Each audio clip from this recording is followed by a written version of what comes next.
Hello everyone, CSWord here, and this is my improved villager trading hall. So, a few changes from last time. I went with the double carpet method inspired by Captain Wutax, so the villager will only find the POI directly in front of them. I've also added a zombie in the back here so we can zombify and cure villagers to get better deals. Now, as you can see, these three villagers have perfectly good trades, and I'm just going to hit this guy right here, and his neighbors are still perfectly fine. And they can't gossip either, all because the trapdoors here prevent that from happening. Now, because this guy has bad trades, I'm going to go ahead and open the trapdoor so the zombie in the back there now has a line of sight and can start attacking the villager. Now it's only going to take like 2 hits because I pre-damaged him with my netherite axe.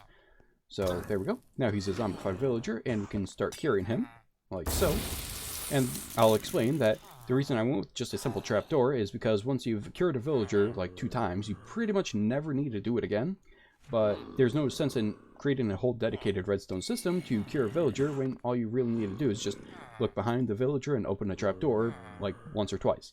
Alright, now as he's being cured, I'll add a new villager to the system, and he's going to fall into that open slot. Any leftovers will end up in the lava there, and immediately he picks up his POI of the brewing stand there, and I can go ahead and make some trades with him, like so.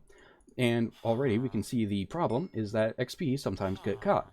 And especially with some of these other workstations, I'll go ahead and do lots of trades with this guy. We see that all the XP is right there. So I just created a drain off to the side here so that we can pick up all the XP and stop the lag. Alright, let's go ahead and get to the tutorial. So let me swap out my hotbar here.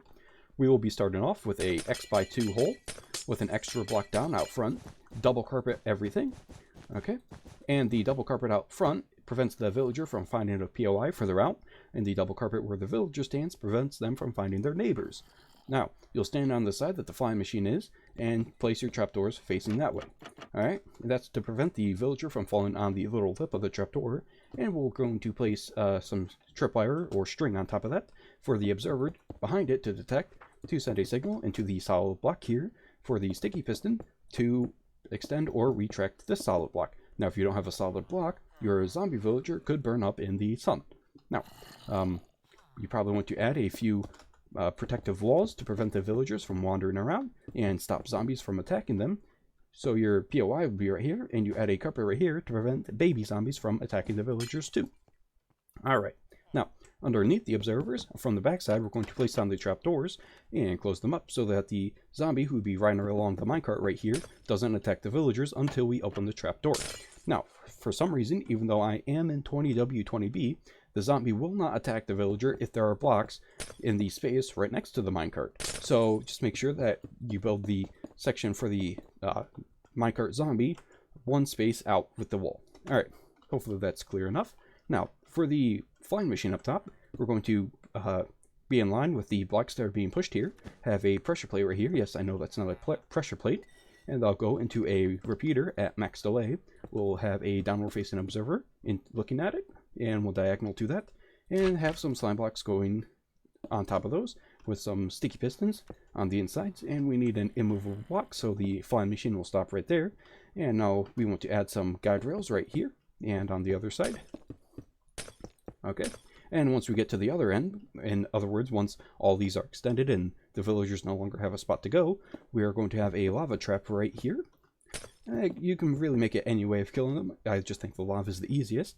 And we will have a return station, so we need a solid block here, a downward facing observer there, and that will go into a repeater at max delay there, and a immovable block so the flying machine will stop there. Alright, let's go ahead and demonstrate that. Perfect. Okay, so that pretty much wraps it up for the design here, and I just heard that the villager over here finished being cured, and although his trades did change because I didn't do a trade with him, we do see that he is trading 17 carrots for 1 emerald, which was cheaper than when I attacked him. Alright, and I should mention that Captain Wutax did use a pillager to scare the villagers into place. And the problem with that is it sometimes killed the villagers, and the villagers would just miss open slots, so that seemed a little unreliable. And then I found by Sauce Jam the villager POI over here, and the villagers would walk across a trapdoor and fall into place. However, the problem with that is it takes some time before the villager picks up a POI, and that will only work if it's during working hours.